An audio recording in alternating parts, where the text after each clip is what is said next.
G'day folks. So, it looks like I've gone and done it again. I was on my way home from work the other night and I had to stop past a certain green shed that starts with bun and ends in unnings. I end up in the nursery and found a whole heap more of plants that I can fill up my garden as part of my budget gardening videos. So, let's get into it. This time I really did hit the jackpot.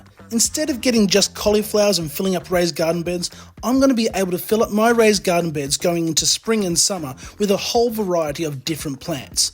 So it was at this point I went a little bit crazy and just started filling up the trolley.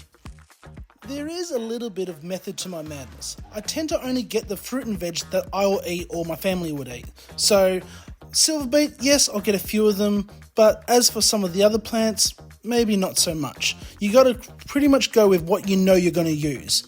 These shallots are absolutely perfect because every little strand is basically another plant, so every garden bed's going to have some shallots in it. And then there are just some other plants you have to be realistic.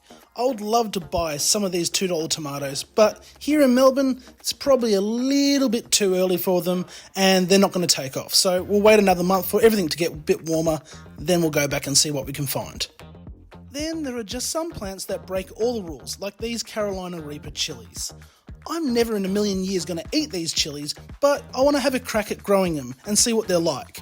And if a random possum decides to eat them and burns his backside on the way out, well, that means he might not come back to my garden, so we'll see what happens.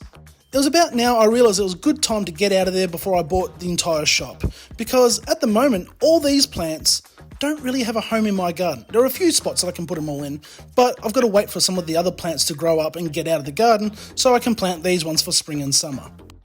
So a few of these plants are going to sit on the shelf for a little bit longer until I can find a home for them. As for those Carolina Reaper chili plants, well, I got two of them, I've just got to figure out where to plant them. I'm thinking maybe in the bed with all the garlic plants, but they do scare the heck out of me. For a random visit to a certain green shed, it was a good day out. So until next time, keep gardening folks.